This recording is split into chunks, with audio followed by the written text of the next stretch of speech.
What's going on, guys, and welcome back to WWE Network and Show, where I, Graham G.S. Matthews, break down all the original content I watch on the WWE Network. Today we're talking the latest episode of WWE Chronicle, focusing on Cain Velasquez. Now, they usually air new episodes of Chronicle the day before a big pay-per-view or the night of, whatever.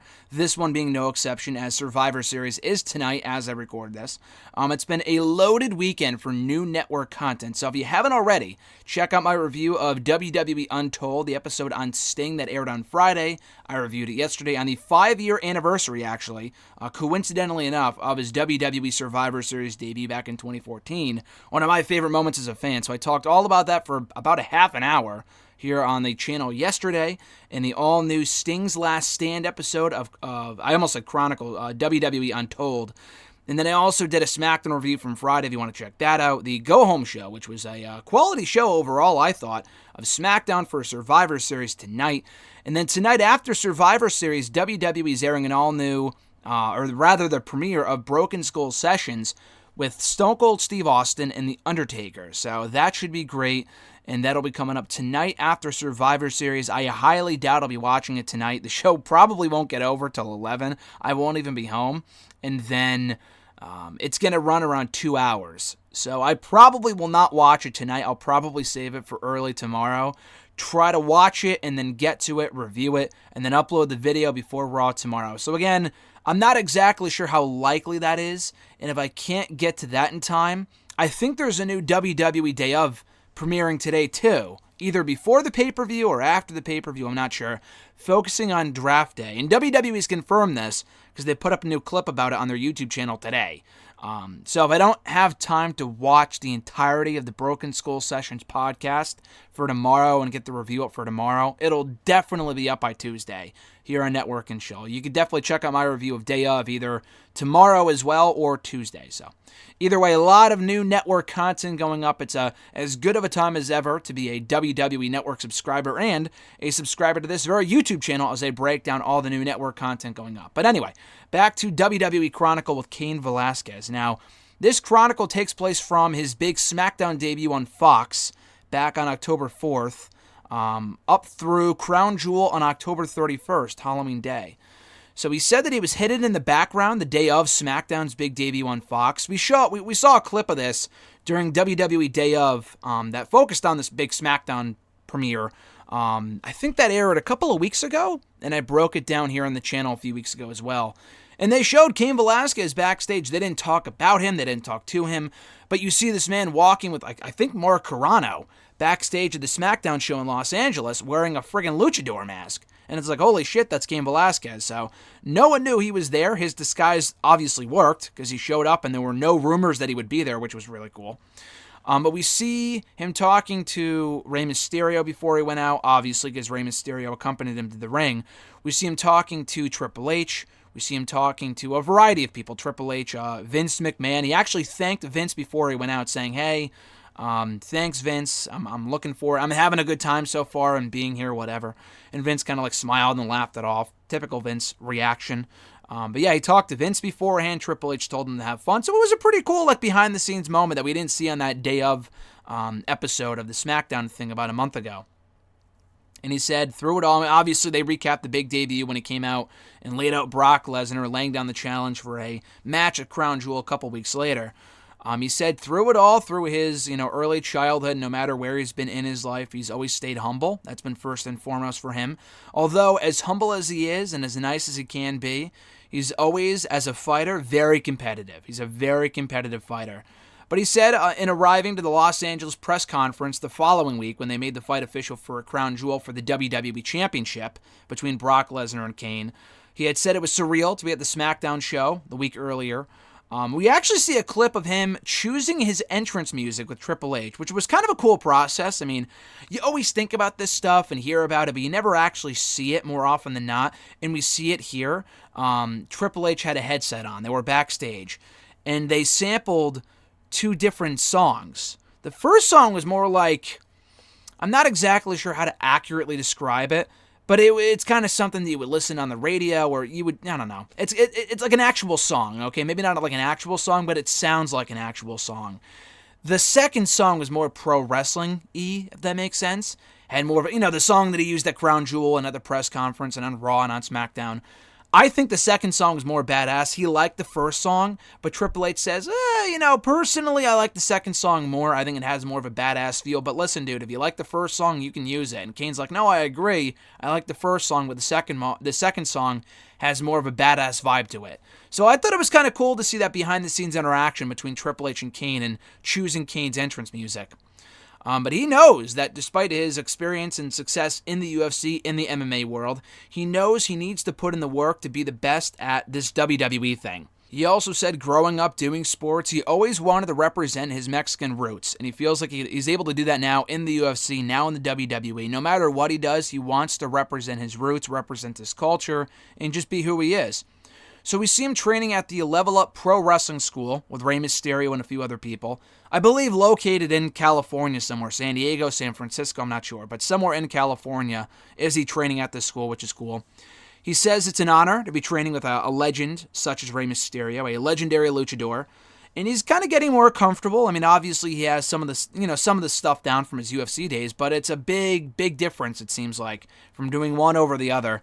And but he is slowly but surely getting more comfortable doing it. So they take a break halfway through to get tacos, and we see Kane eating tacos. I mean, Rey said he wanted to go get tacos with him, but we don't see Rey eating the tacos. It's just Kane at this taco shop eating tacos by himself and with a few other people. And he takes a picture with some fans, and it was kind of cool. And the guy's just human, but he seems really, really nice and down to earth.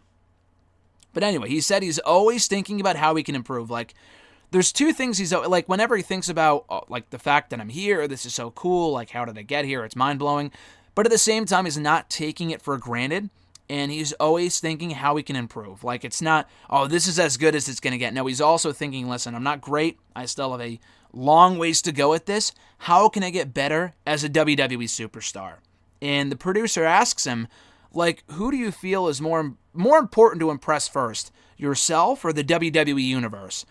And he gives a very honest answer, and he says, myself, because if once I can get more comfortable at this and be just a better wrestler, be a better fighter, be a better performer, then the fans will start to pick up on that as well. So if I can impress myself and be the best me that I can be, the fans will start to pick up on that and be impressed by that as well, which is a very accurate answer. I'm very happy he said that.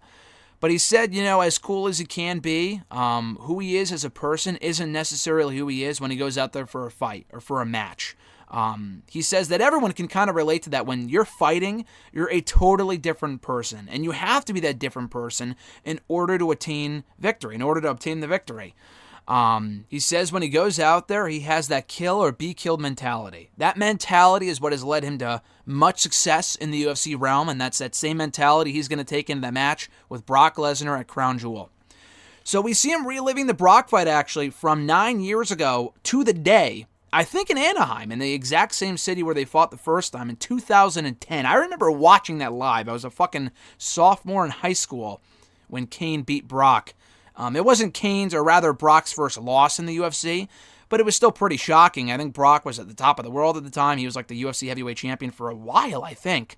I feel like he took the title in 2009, and then he went on to lose it.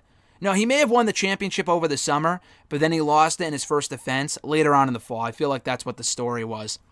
But we see him rewatching the fight, which was really cool of UFC to allow them to use that footage, which I thought was awesome.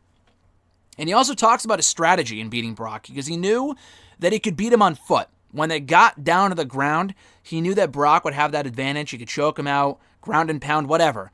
But he knew that if he had him on foot and he wouldn't be taken down, then he could be successful. And he was. The hard work paid off. It was one of, if not the biggest moment in his MMA career up to that point in beating Brock Lesnar, becoming the all-new UFC World Heavyweight Champion. And he thinks that he's going to hopefully have similar success against Brock come Crown Jewel. So we see him talking with Hulk Hogan backstage at SmackDown, who he's very happy to see Cain Velasquez. They interact. We see Ric Flair giving tips to Cain Velasquez, who proceeds to put Cain, a fucking legitimate badass and former UFC World Champion, in a headlock. kind of dragging him around, showing him like, listen, this is how you got to do it in pro wrestling. If someone has you in a headlock, you're not going to just stand there like a goof. You're going to be walking around, making sure they just don't take your back or don't get out of it immediately. And he's giving him some really good advice here, which I thought was cool to see that interaction between the Nature Boy and Cain Velasquez. He talks about how he has the support of his wife and 2 kids, feels that they kind of center him, which is cool. He says he's never been to Saudi Arabia before, but he calls it home, which I thought was weird when he first said it, but then he explained himself in saying that it reminds him of his home, because I guess he grew up in Arizona, so seeing all the deserts and stuff like that really reminds him of where he grew up. So I guess that's what he meant when he said that Saudi Arabia was home to him, even though he's never been there before. So again, I thought that was a weird line. But anyway, we see him in the malls of Saudi Arabia. He says, he experiences virtual reality with one of the people that he's with, which is cool. And he kind of addresses the criticism from fans and, the media and people like that about how he's in the same position that Brock Lesnar was in when he first went to the UFC, that people were telling him, listen, dude, I know we all know that you have experience in WWE, but that's not UFC. You will not be successful here. And he, again, went against that criticism and proved the world wrong and became one of the biggest box office draws in the history of that company. With Cain Velasquez, he's kind of in a similar position. Despite what he's accomplished in the UFC, people are saying, you won't be good at this WWE thing, blah, blah, blah. I haven't seen a whole hell of a lot of that, but there is some criticism there that people don't care about him because he's from the UFC, he's not a WWE superstar or whatever. But he, has heard that criticism, he understands it, but he also wants to prove the world wrong and showing them that he belongs here, that he has proven that he can belong in WWE, and that he's been able to prove his worth so far up to this point, and he's hoping to do that with this fight with Brock at Crown Jewel. So he's very relaxed, ready the day of the pay-per-view. Notices as soon as he walks in the arena, it's an entirely different atmosphere than it would be if he was walking into a UFC fight.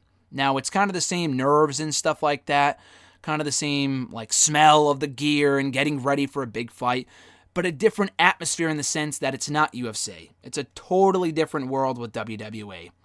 We also see him taking a picture backstage at the show with the other Latino wrestlers on the roster, which I thought was really cool. We see him with Andrade, the Lucha House Party, Rey Mysterio, Humberto Carrillo.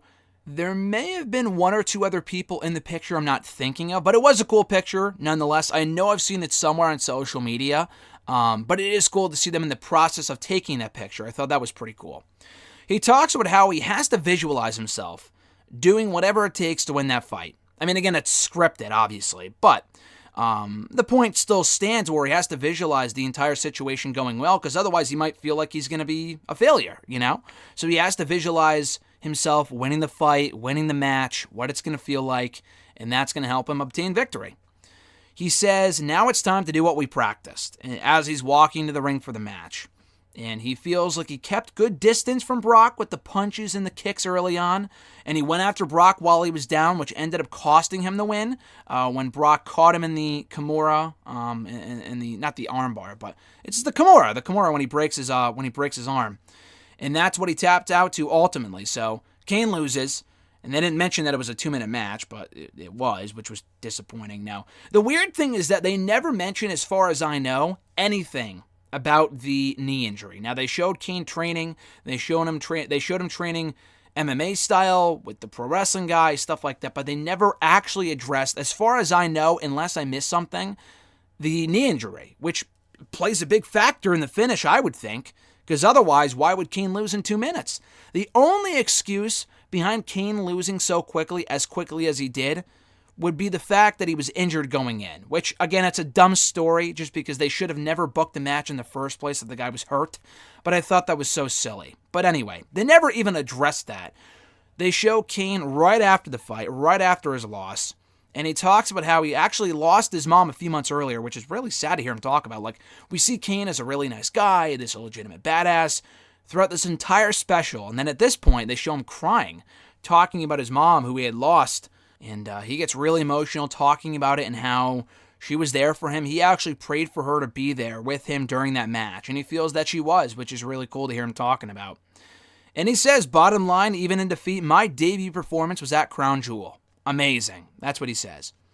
He also calls the entire experience a blessing and almost rushed in a way, which it absolutely was. There is zero doubt about it that an entire build to that match with Brock and him debuting and getting ready for the match and the match itself, even the match itself was rushed. It was 2 fucking minutes. I mean, I was looking forward to that fight probably more than most people, that match more than most, but like, they really should have held off on that until WrestleMania. It was a fucking mistake to book that match any sooner than they did, or at the time that they did. Any sooner than Mania would have been a mistake, and it fucking was, because the guy lost and we haven't seen him since. Maybe he shows up tonight at Survivor Series to help Rey Mysterio win the championship. Who knows? But I thought it was a big mistake to rush the entire match that could have been WrestleMania worthy. What they did was very disappointing, just because it was a 2 fucking minute match, and the build never really reached the level of excitement that you would expect from these two guys that are legitimate athletes. So I thought that was disappointing.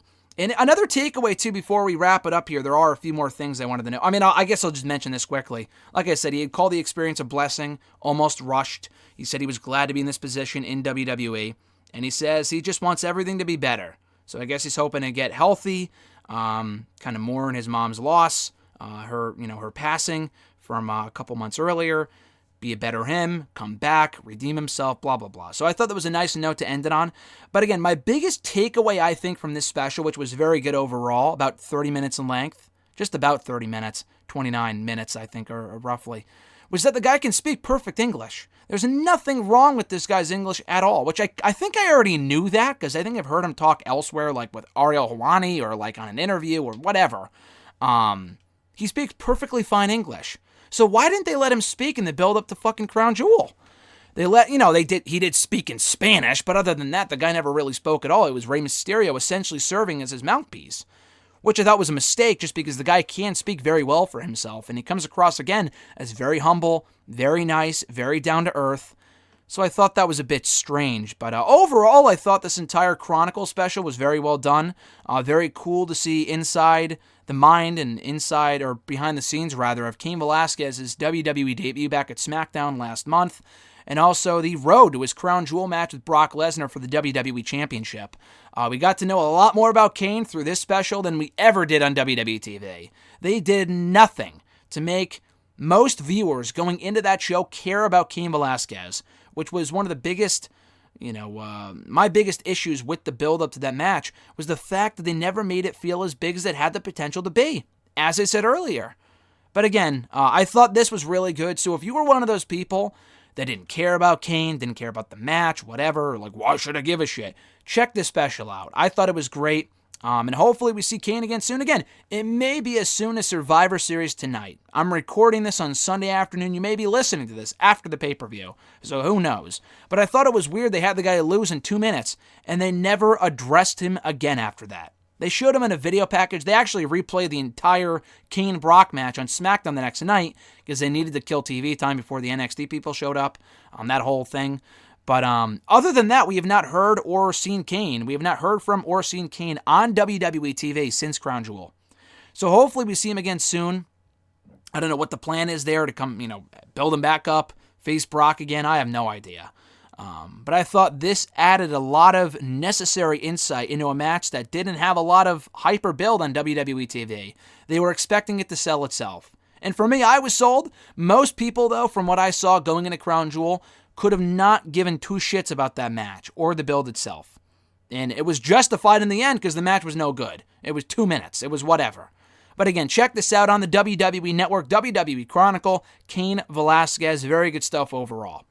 And that's going to do it for me, folks. Thank you for checking out the video. I appreciate it. Be sure to like the video, drop a comment, share the video, and subscribe to the channel for all my reviews of all the new network content going up this weekend, including, but not limited to, the WWE Untold episode with Sting's Last Stand. That went up on Friday. My review went up yesterday, so check that out.